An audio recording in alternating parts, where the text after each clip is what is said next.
Hi everyone, sharing you my go-to fruit basta padung na ko mag-period o during period. Pinya ni siya, then maulagi na nga sa layo pala maka-feel naman tanong nga naman tibat yun sa tong lawas kung padung na ta mag-period. So mangita na gyud ko og pinya.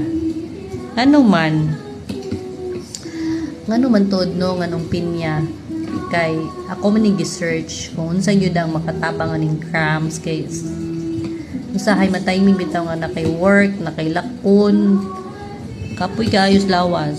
So according to my research ang pinya daki gyud ni siya tabang kay maka-reduce siya sa cramps unya kani mag-period taw makabantay ba mo feel gid na to no bloated ta then mura tag kalibangon kanunay.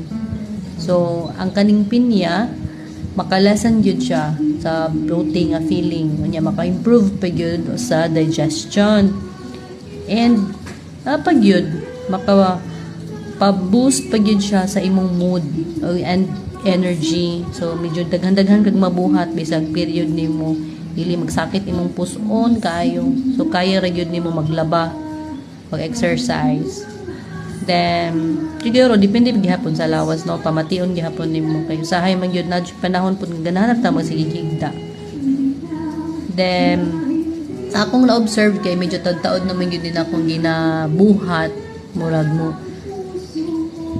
4 to 5 years na siguro akong na-observe better gyud ang blood flow.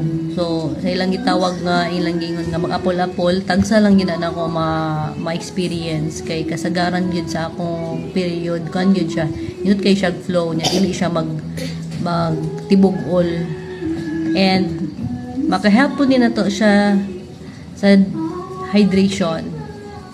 Thank you.